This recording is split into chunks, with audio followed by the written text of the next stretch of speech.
Implementation की अगर हम बात करें तो चाहे हम डोमेन स्पेसिफिक सॉफ्टवेयर आर्किटेक्चर को वाली स्ट्रेटजी को अडॉप्ट करें या हम ऑब्जेक्ट ओरिएंटेड डिज़ाइन को हम अडॉप्ट करें, हमारा जो अल्टीमेट ऑब्जेक्टिव दोनों का यही है कि मशीन एग्जीक्यूटेबल सोर्स कोड, ऐसा सोर्स कोड हम प्रोड्यूस करें जो जिसे हमारी मशीन एग्जीक्यूट कर सके, यानी जिसे ताकि हम बिजनेस वैल्यू को प्रोवाइड कर सकें। द थिंग इज, कंडीशन क्या है, the code should be faithful to the architecture. जैसे फेथफुल से मुराद लफ्सी मतलब ये है कि वफादार होना, तो कोड को चाहिए कि वो आर्किटेक्चर से वफादार हो। अब इसका क्या मतलब है, एक्सप्लिसिटली इसका मतलब ये है कि हमारा जो कोड है वो आर्किटेक्चर के मुताबिक होना चाहिए, यानी जो हमने डिज़ाइन किया है कोड को चाहिए कि उस डिज़ाइन को फुलफ़िल करे। अगर ऐसा है तो वो कोड क्या कहलाएगा, फेथफुल, और वो उस इम्प्लीमेंटेशन को हम फेथफुल इम्प्लीमेंटेशन कहेंगे। अल्टरनेटिवली अगर ऐसा नहीं है, इट में अडेप्ट द आर्किटेक्चर। अगर कोड और आर्किटेक्चर में गैप है तो होगा क्या कि हमारा जो कोड है वो आर्किटेक्चर को चेंज कर देगा। ठीक है, इससे क्या मुराद है कि आर्किटेक्चर ऑटोमेटिकली तो नहीं चेंज होगा, लेकिन क्या है कि जैसे जो हमने फंक्शनैलिटी इम्प्लीमेंट कर दी, राइट, उसमें क्या होगा कि आर्किटेक्चर उसका ऑटोमेटिकली चेंज हो जाएगा। फॉर एग्जांपल एक हमने घर का नक्शा बनाया और उसमें हमने कहा जी कि हमने 3 कमरे हमने डिज़ाइन कर दिए, 3 कमरे होंगे, 2 वॉशरूम होगा, एक किचन होगा, यहाँ पे फ्रंट पे एंट्रेंस होगी। लेकिन जब हम उसको कंस्ट्रक्ट करने लगे तो जो बनाने वाले थे उन्होंने 3 की बजाय 5 कमरे बना दिए, वॉशरूम एक कर दिया, किचन तो एक ही किया, और उसकी जो एंट्रेंस थी वो साइड पे कर दी। अब जो पेपर वर्क वाला आर्किटेक्चर था वो धरे का धरा रह गया, क्योंकि अब उसका आर्किटेक्चर है, इम्प्लीमेंटेशन का भी कुछ ना कुछ आर्किटेक्चर होता है, और वो आर्किटेक्चर ज़्यादा जो है वो उसकी क्रेडिबिलिटी ज़्यादा होती है, because now it has been developed. So I hope you understand by this example कि अगर जो है वो इम्प्लीमेंटेशन या कंस्ट्रक्शन कोड जो है वो आर्किटेक्चर डिज़ाइंड आर्किटेक्चर के मुताबिक नहीं होगी, तो क्या होगा कि इवेंचुअली अगर प्रोजेक्ट बिल्कुल डिफरेंट तरीके से बनाया है तो जो आर्किटेक्चर हमने पहले बनाया था वो एक तरह से यूजलेस हो जाएगा, क्योंकि उसकी जगह आप उस आर्किटेक्चर ने ले ली है जो कि इम्प्लीमेंटेशन का आर्किटेक्चर है। बट द क्वेश्चन इज कि how much adaptation, how much change is allowed, कितना हम एक जो कोड है वो आर्किटेक्चर से कितना ज़्यादा डेविएट कर सकता है और कितना डेविएट नहीं कर सकता। सो सम टाइम कुछ अडेप्टेशन, कुछ चेंजेस हैं वो रेलेवेंट होती हैं, और कुछ चेंजेस जो हैं वो अगर चेंज हो भी जाएं तो वो अनइम्पॉर्टेंट या इरेलेवेंट होते हैं। इन सिंपल वर्ड्स, कुछ जो है चेंजेस, कुछ अगर कोड और आर्किटेक्चर में गैप आ भी रहा है तो कुछ गैप जो है वो इरेलेवेंट होता है, यानी अगर वो इनसिग्निफिकेंट हो तो वो रेलेवेंट नहीं होता, लेकिन अगर वो सिग्निफिकेंट हो तो ऑफकोर्स वो रेलेवेंट हो जाता है। So it must fully develop all outstanding detail of the application. So what we need to do is, जो कोड है हमारा उसे चाहिए कि एप्लीकेशन की जितनी भी रिमेनिंग फंक्शनैलिटी है उसे डेवलप करे। Let's say in case we have missed out something in the architecture, of course architecture में कोई मेन चीज़ हम मिस आउट नहीं कर सकते, but still if you have missed out something, ठीक है, तो the code should implemented, right. अगर हम कुछ नहीं बता सके या कुछ डिज़ाइन में कुछ हमने मिस कर दिया तो code should still implement any remaining detail of the application, या जो फीचर या कुछ रह गए हैं उन्हें इम्प्लीमेंट होना पड़ता है। अगर हम इम्प्लीमेंटेशन की बात करें तो इम्प्लीमेंटेशन की 2 टाइप्स हैं। इसमें से एक टाइप फेथफुल इम्प्लीमेंटेशन की है, यानी ऐसी इम्प्लीमेंटेशन जो वफादार हो, यानी ऐसा कोड जो कि आर्किटेक्चर के मुताबिक हो। तो फेथफुल इम्प्लीमेंटेशन की एक्चुअली 3 तरह की कंडीशंस हैं, नंबर 1, 2 एंड 3, यानी ये कंडीशंस अगर मीट होंगी तो हमारा कोड जो है वो फेथफुल होगा।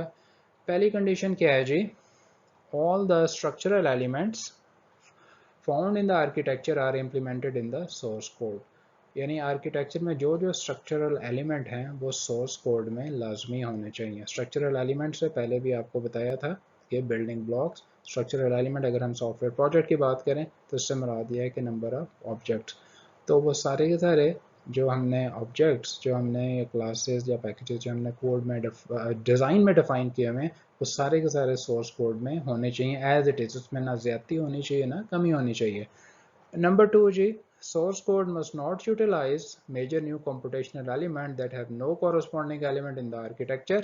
तो नंबर 2 ये है कि source code में ऐसा कोई computational element या ऐसा कोई major requirement नहीं होनी चाहिए जो कि हमने architecture में define नहीं की हुई। ठीक है जी, And the third condition is of faithful implementation.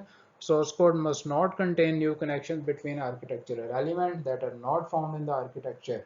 Source code में ऐसे कोई नई कनेक्शन भी नहीं होने चाहिए आर्किटेक्चरल एलिमेंट के दरमियान, यानी स्ट्रक्चरल एलिमेंट सोर्स कोड में स्ट्रक्चरल एलिमेंट के दरमियान ऐसे नए कनेक्शन भी नहीं होने चाहिए जो कि आर्किटेक्चर में नहीं है.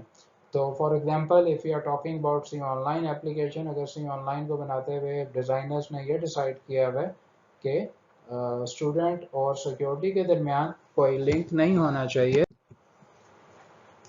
फॉर एग्जांपल अगर हमने सी ऑनलाइन को बनाते हुए अगर हमने डिज़ाइनर्स ने ये डिसाइड किया है कि स्टूडेंट और सिक्योरिटी के जो मॉड्यूल्स हैं उनके दरमियान कोई लिंक नहीं होना चाहिए, डायरेक्ट कोई प्रोसीजर कॉल नहीं होना चाहिए, लेकिन डेवलपमेंट करते हुए डेवलपमेंट टीम ने ये डिसाइड किया नहीं इन दोनों के दरमियान लिंक होना चाहिए. ठीक है, तो दिस इज़ एब्सोल्युटली रॉन्ग.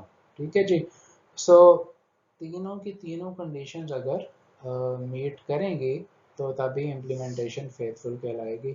अगर इन कंडीशन में से एक भी वायलेट होगी तो हमारी इम्प्लीमेंटेशन वो फेथफुल नहीं कहलाएगी. बट द क्वेश्चन इज कि क्या जो हमने तीनों कंडीशंस डिस्कस की हैं 1 2 3 जो पिछले अभी हमने ऊपर स्लाइड नंबर 9 में पहले 3 बुलेट पॉइंट्स हैं, क्या ये रियलिस्टिक हैं और क्या ये बहुत ज़्यादा हमें कंस्ट्रेन या बाउंड तो नहीं कर रहे. If you talk about being realistic, of course these are realistic. ऐसा कोई impossible नहीं है, ना ये बहुत मुश्किल काम है. Yes, we can do that. We can meet these conditions. Overly constraining, क्या ये हमें बहुत ज़्यादा पाबंद कर रहे हैं? Possibly not. लेकिन अगर ये हमें पाबंद कर भी रहे हैं तो ये हमारे अपने फ़ायदे के लिए. Well, at this point the question can be raised कि अगर हमारा आर्किटेक्चर ही इनकम्प्लीट है तो क्या हमें फिर हमें क्या करना चाहिए. क्या हमें उस कंप्लीट आर्किटेक्चर की जो इनकम्प्लीटनेस है क्या वो कंस्ट्रक्शन के टाइम पे उसको जो है वो उसकी कमी को पूरा करना चाहिए या नहीं.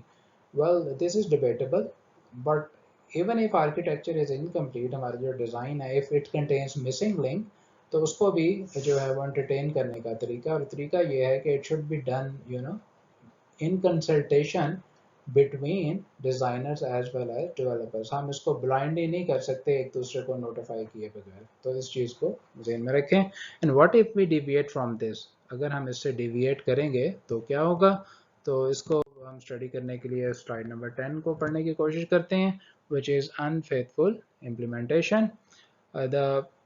जैसे कि हमने पिछली स्लाइड पे भी बात की कि तीनों कंडीशंस में से कोई एक भी, तीन मेन कंडीशन है उनमें से एक भी अगर डिविएट होगी तो इम्प्लीमेंटेशन जो होगी वो फेथफुल नहीं रहेगी. इस इम्प्लीमेंटेशन को हम अनफेथफुल कहेंगे. So the implementation does have an architecture. Implementation का भी कोई ना कोई आर्किटेक्चर होता है. जैसे अभी पिछली स्लाइड पे मैंने आपको घर वाली एग्जांपल दी थी. It is hidden as oppose to what is documented. ये जो है एज डायरेक्टली तो स्ट्रेट में हम उसे डॉक्यूमेंट नहीं करते. It is hidden but it would still have an architecture. जैसे अगर कोई मुझे ये कहे जी कि मेरा घर तो बन चुका है, लेकिन अगर कोई ये कहे जी कि आप इसका आर्किटेक्चर जो है वो डिज़ाइन करके हमें बताएं कि आपका घर जो है उसका what it looks like. Of course, I can draw architecture of my house, on a piece of paper. It means although the house has been constructed, but the thing is that still it has an architecture and it can be extracted and documented. Failure to recognize the distinction between planned and implementation architecture. और in case अगर implementation unfaithful हुई है, it means कि there is a gap between planned and implemented architecture.